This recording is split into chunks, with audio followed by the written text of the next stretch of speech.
Peraturan dalam penulisan surat rasmi. Yang pertama ialah format penulisan surat rasmi.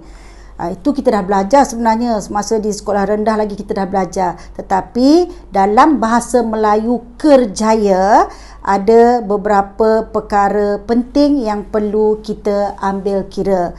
Sila lihat contoh surat rasmi. Format surat rasmi.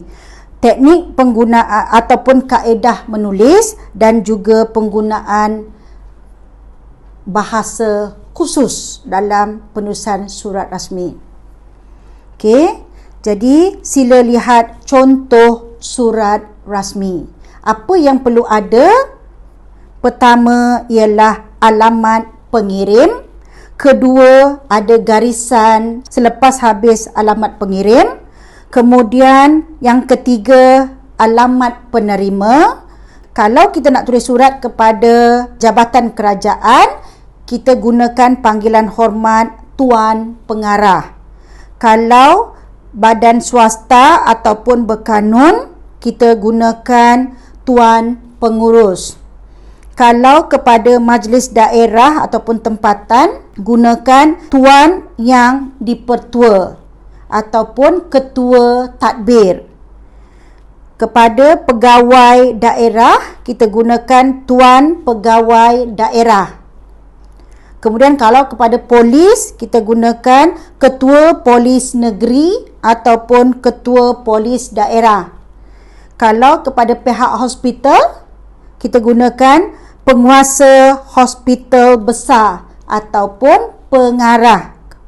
Yang ketujuh, kita nak tulis surat kepada Menteri Besar, kita gunakan Yang Berhormat. Kepada Perdana Menteri, kita gunakan Yang Amat Berhormat. Dan kalau nak tulis surat kepada Hakim, kita gunakan Yang Amat Arif. Keempat, tarikh.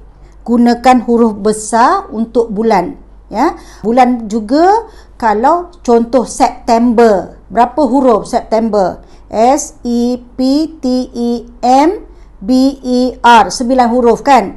Jadi dalam surat kiriman rasmi, kita boleh pendekkan menjadi SEPT. Pastikan ada noktah. Kalau tidak, dikira salah ejaan dari segi ejaan. Okay?